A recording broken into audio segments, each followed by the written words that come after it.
உங்களுடைய தங்கம், வெள்ளி, வைர நகைகளை உடனே செல் பண்ணுமா? நம்பிக்கையான நிறுவனம் Max Gold. Call 04445454545. Max Gold, cash for gold. Jananayagan படம் ஜனநாயகத்தினுடைய திருட்டு. பல பேர் பல கண்டனங்கள் தெரிவிச்சுட்டு இருக்காங்க. 2-3 நாள் பரபரப்பாக பேசுறது பார்த்தீங்கன்னா அப்புறமா அது அப்படியே சர்வசாதாரணமாக அடங்கி போயிடுச்சு. நான் கூட இன்றைக்கி காலையில் அப்படி பார்க் பக்கம் போயிருக்கும்போது ஒரு 2-3 இளைஞர்கள் அது ரொம்ப ஆர்வமாக உட்காந்து அதை டவுன்லோட் பண்ணதை பார்த்துக்கிட்டு இருக்காங்க. அது மிகப்பெரிய ஒரு தவறு. அது மிகப்பெரிய ஒரு குற்றம் கூட. இது செய்யவே கூடாது. அதுதான் சொல்கிறேன்னு ஒரு படைப்பாளிக்கு எந்த அளவுக்கு சுதந்திரம், ஒரு படைப்பாளி மீது எந்த அளவுக்கு ஒரு தாக்குதல் இல்லாத மாதிரி பார்த்துக்கிறோமோ, ஒரு படைப்பாளியினுடைய படைப்பை திருடப்படுவது, ஒரு ஒட்டுமொத்தமான அவ்வளோ கோடிகள் தயாரிக்கப்பட்ட ஒரு படத்தை சர்வ சாதாரணமாக திருடியோ அல்லது லீக் செய்த ஏதோ ஒரு விதத்தில் இந்த படத்தை இணையத்தில் விடுறது மிகப்பெரிய மாபெரும் அது ஒரு குற்றம். அது இந்திய திரைப்பட துறைக்கு ஒரு பெரிய அவமானம் கூட சொல்லலாம். இது அதுக்கு தான் பார்த்தீங்கன்னா இந்திய திரைப்பட தயாரிப்பாளர் சங்கம் இம்பா, அதனுடைய தலைவர் சின்ஹா அவர் ஒரு பெரிய கடிதம் ஒன்று எழுதியிருக்காரு. அந்த கடிதத்தில் மிக முக்கியமான ஒரு விஷயம் என்னென்னா, ஒரு 500 கோடி ரூபாய் செலவில் ஒரு மிகப்பெரிய ஹீரோ நடித்துள்ள இந்த படம் ஒரு பேன் இண்டியா படம். ஒரு இந்தியாவை தாண்டி உலக அளவில், அதாவது ஓவர்சீஸ் என்று சொல்லக்கூடிய அந்த உலக அளவில் 80 கோடி ரூபாய்க்கு இந்த படம் வாங்கப்பட்டுள்ளது. அப்படியாப்பட்ட ஒரு படத்தை, ஒரு 500 கோடி ரூபாய் முதலீட்டில் எடுக்கப்பட்ட அந்த படத்தை சர்வசாதாரணமாக யாரோ ஒருத்தன் அதை டவுன்லோட் அதை இணையத்தில் கசிய விடுறான். அது இங்கே இருக்கிறவங்களாம் டவுன்லோட் பண்ணி சர்வசாதாரணமாக பார்த்துக்கிட்டு இருக்காங்க. இது ஒரு இந்திய திரைப்படத்தின் மீது நடந்த மிகப்பெரிய தாக்குதல்னு சொன்னால் கூட அதில் எந்தவித மாற்றமும் இல்லைன்றார். உண்மைதான். இது அவர் ஒரு கட்டம் மேலேயே போய் என்ன சொல்கிறாரு, பிரதமர் மோடி அவர்கள் இதை தலையிட்டு யார் அந்த குற்றவாளி அப்படின்னு கண்டுபிடிக்கணும், இதற்கு ஒரு நிரந்தர தீர்வு கொடுக்கணும். ஏன்னா இங்கே இருக்கிற தமிழ் திரைப்பட தயாரிப்பாளர் சங்கம் அவங்க கூட ஒரு பத்திரிகையாளர் சந்திப்பு வச்சுருந்தாங்க. அவங்களுடைய கண்டனத்தை தெரிவித்தாங்க, அவங்களுடைய வருத்தத்தை தெரிவித்தாங்க. தயாரிப்பாளர்கள்லாம் எந்த அளவுக்கு ஒரு பாதுகாப்பு இல்லாமல் இருக்கிறோன்னு. இதை விட முக்கியமான ஒரு விஷயம்னா, தமிழ் திரைப்படத்திற்கு முதலீடு பண்ணுறவங்க இனிமேல் பயந்துட்டு வரமாட்டாங்க. அவங்க பயப்படுவாங்க. ஏதோ ஒரு செக்யூர்டே இல்லை. அங்கே அவ்வளோ கோடியில் எடுத்த ஒரு படத்தை சர்வசாதாரணமாக விட்டுருக்கானுங்க அப்படின்னா அங்கே போய் நம்ம ஏன் முதலீடு பண்ணணும், அங்கே போய் நம்ம ஏன் படத்தை தயாரிக்கணும் அப்படின்னு அவங்களுடைய கண்டனத்தை தெரிவித்தாங்க. பத்திரிகையாளர் கூட சம்பந்தமாக அரசியல் சம்பந்தமான சில கேள்விகள்லாம் கேட்ட பொழுது ஆர்கே செல்வமணி, கதிரேசன் தயாரிப்பாளர் கதிரேசன்லாம் கூட இல்லைங்க, இதில் அரசியல் சம்மந்தமாக எதையும் கேட்காது வேணாம், அது என்ன உண்மையிலே அதை மடமாக தீ விட்டுற மாதிரியான ஒரு விஷயமா போயிடும். அரசியலுக்கு அப்பாற்பட்ட ஒரு இதுதான் திரைப்படத்துறை. இங்கே நாங்கள் தயாரிப்பாளர் பெரிய வேதனையில் இருக்கோம். தயாரிப்பாளர் சங்கம் அதுக்கு ஒரு பெரிய கண்டனத்தை, அதை தாண்டி இதுக்கு என்ன பண்ணலாம், ஒரு மாநில அரசு மத்திய அரசு இதை தடுக்கணும், அதுக்கு நாங்கள் என்ன பண்ணலாம். இனி வருங்காலத்தில் படம் எடுக்கிறதுக்கு இன்றைக்கி யாரும் கிடையாதுங்க, யாரும் வரமாட்டேன்றாங்க. எந்த படம் ஓடுது உங்களுக்கு? அப்படி இருக்கும்போது ஒரு உச்ச நட்சத்திர திரைப்படம், அந்த திரைப்படத்து மேலே ஒரு பெரிய எதிர்பார்ப்பு. அந்த உச்ச நட்சத்திரம் அரசியல் காலத்துக்குள்ளே வந்திருக்காரு. அவருடைய கடைசி படம், அந்த படத்தை சென்சாரில் போட்டு அதுக்கு ரிவைசிங் கமிட்டி அமைச்சு அது சென்சார் பிரச்சனையில் இந்த படம் இன்னும் ரிலீஸ் ஆகாமல் அது உழண்டுக்கிட்டே இருக்குது. அதை தான் இந்த இந்திய திரைப்பட தயாரிப்பாளர் கவுன்சில் என்ன சொல்லியிருக்காங்க, ஒரு பெரிய பட்ஜெட் படம் ஒரு சென்சாருக்குள் போய் சென்சார் ஆகாமல் அந்த திரைப்படம் முடங்கி இருக்கும் பொழுது அது அப்படியே வெளியே வந்துட்டு அது எவ்வளோ பெரிய வேதனையான ஒரு விஷயம். முன்னெல்லாம் பார்த்தீங்கன்னா இந்த டொரண்டோ அப்படின்னு ஒரு வெப்சைட் ஒன்று, அப்புறம் டெலிகிராம், அப்புறம் அந்த தமிழ் ராக்கெட்ஸ், ரொம்ப நாளாக தமிழ் ராக்கெட்ஸ்னு ஒரு வழியாக அந்த வாட்டர் மார்க்லாம் வச்சு எந்த தேட்டரில் எடுக்கிறாங்க, எங்கேருந்து அது எடுத்து பிரிண்ட்டு போடுறாங்க, அங்கே எங்கேருந்துலாம் வெளியாகுது அப்படின்ட்டு ஈஸியாக கண்டுபிடிச்சி அதை அந்த வேறையே வெந்நீர் ஊற்றி காலி பண்ணிட்டாங்க. ஆனால் இன்னொரு புது வடிவில் ஒன்று வருது. டெக்னாலஜி வளரும்போது இதெல்லாம் வளர்ந்து தான் தீரும். இதையெல்லாம் சைபர் கிரைம் தடுத்து தான் ஆக வேண்டும், வேறு வழியே கிடையாது. இப்போ தயாரிப்பாளர் கவுன்சில் அதை சொல்கிறாங்க. இப்போ அவங்க தமிழ் திரைப்பட தயாரிப்பாளர் கவுன்சில், தென்னிந்திய ஃபிலிம் சேம்பர், இப்போ இவங்க இந்திய அளவில் இந்திய அளவில் தயாரிப்பாளர் சங்கம், இதில் மிக முக்கியமான தயாரிப்பாளர்கள் அந்த சங்கத்தில் இருக்காங்க. அவங்களே ஒரு பிரதமர் மோடியே அதை தலையிட்டு இந்த பிரச்சனைக்கு ஒரு தீர்வு சொல்லணும், இந்த பிரச்சனையை வேறு இருக்கணும் அப்படின்னு அவங்க சொல்லியிருக்காங்க. இதெல்லாம் தாண்டி நான் என்ன சொல்கிறேன்னா, இந்த ஏதோ ஒரு தயாரிப்பாளர் சங்கம், நடப்பு தயாரிப்பாளர் சங்கமாக எதுன்னு தெரியல, வந்து ஒரு படம் கங்குவான்னு ஒரு படம் வந்தது. அந்த படம் வந்த பிறகு அதுக்கு விமர்சனம் பேசினாங்க, பப்ளிக் பைட்ஸ் கொடுத்தாங்க, பப்ளிக் வந்து விமர்சனம் சொன்னாங்க. அந்த படம் உண்மையிலே நல்லா இல்லை அப்படின்னு பொழுது பப்ளிக் பைட்ஸ் கொடுத்தவங்கள பிடிங்க, விமர்சனம் பேசுனவங்களை வந்து தியேட்டர் வாசல்லே நிற்க வைக்காதீங்க, அவங்கள போய் ரோட்டில் வந்து விமர்சனம் பேச சொல்லுங்கள், யாரையும் உள்ளே சேர்க்காதீங்க.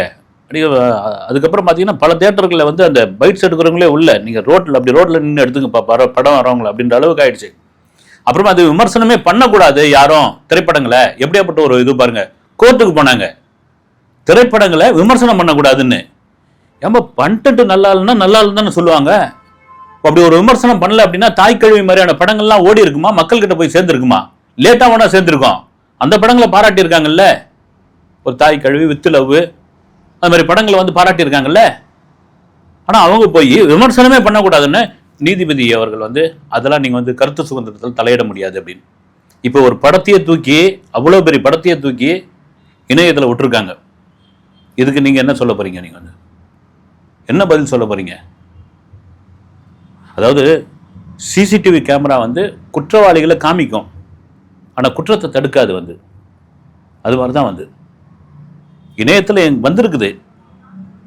குற்றவாளி யாருன்னு கண்டுபிடிச்சிடலாம், ஆனால் இது நிரந்தரமாக குற்றத்தை தடுத்தாக வேண்டும் அப்படின்னா இது அரசாங்கத்தால் மட்டும்தான் முடியும். வந்து ஒரு இந்திய சினிமாவுக்கே மிகப்பெரிய ஒரு ஒரு அழுக்குன்னு கூட சொல்லலாம், வந்து மிகப்பெரிய வருத்தம் கூட சொல்லலாம் வந்து இதை.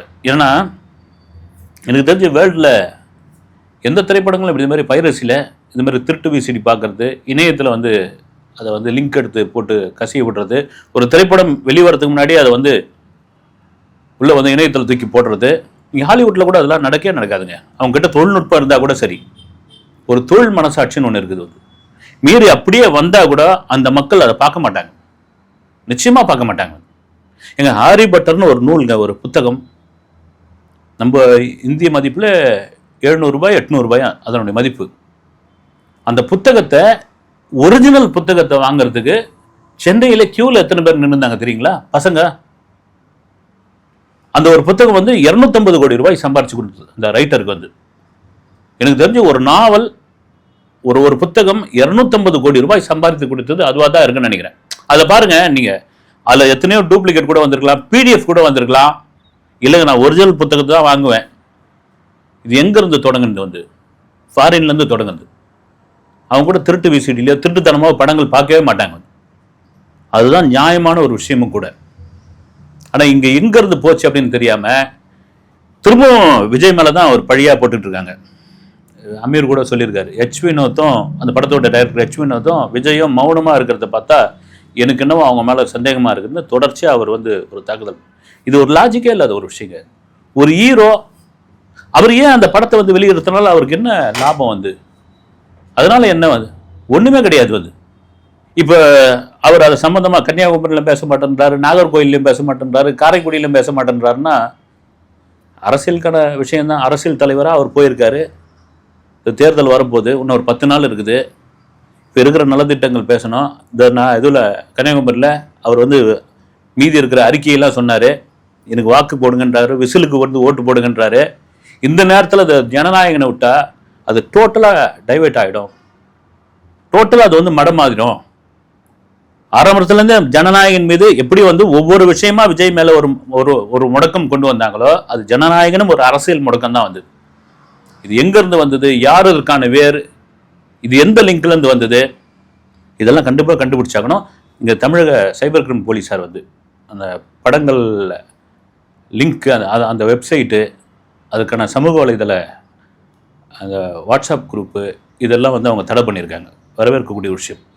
ஆனால் அதை டவுன்லோட் பண்ணி மனசாட்சியே இல்லாமல் வந்து பார்த்துக்கிட்டு இருக்காங்கல்ல, இவங்களை என்ன சொல்கிறதுன்னே தெரியல. வந்து குறிப்பாக அது நான் ஒன்றும் பார்க்கல. வந்து அதில் சில கிளிப்பிங்ஸ்லாம் வந்து சில பேர்லாம் விமர்சனம்லாம் பேசியிருக்காங்க. ஒரு அம்பேத்கர் புத்தகத்தை கையில் இருந்து வச்சு அவர் வந்து அரசியலை தொடங்குறாரு, அவருடைய கையில் வந்து டிவிகேன்னு வந்து போட்டிருக்குது, இது வந்து ஒரு டிவிகே பிரச்சாரப்படம், அந்த டிவிகே பிரச்சாரப்படமாக இருக்குது தான் இது வந்து பிரச்சாரத்துக்கு யூஸ் ஆகட்டும் அப்படின்னு சொல்லி இதை வந்து லீக் பண்ணி விட்டாங்க அப்படின்னு. இது அப்படி ஒன்றும் பெரிய தாக்கத்தெல்லாம் ஏற்படுத்த போகிறது விஷயமே கிடையாது. வந்து இதை பார்த்தவன சில பேர்லாம் கூட சொல்லலாம், பகவந்த் கேசரின்னு ஒரு தெலுங்கு படத்தை அப்பட்டமாக அப்படியே தான் எடுத்திருக்காங்க. சில வசனங்கள், சில காட்சிகள், சிலதெல்லாம் வருது வந்து.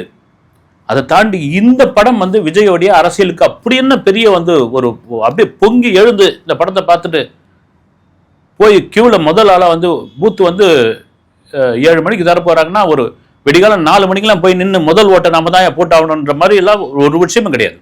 அது ஒரு திரைப்படம். எனக்கு தெரிஞ்சு அதை அப்படியே விட்டுட்டு இருந்தாங்கன்னா அது பாட்டு 9வது ரிலீஸ் ஆகி கடந்த ஜனவரி ஓடி முடிச்சு அது போயிட்டுருக்கோம்.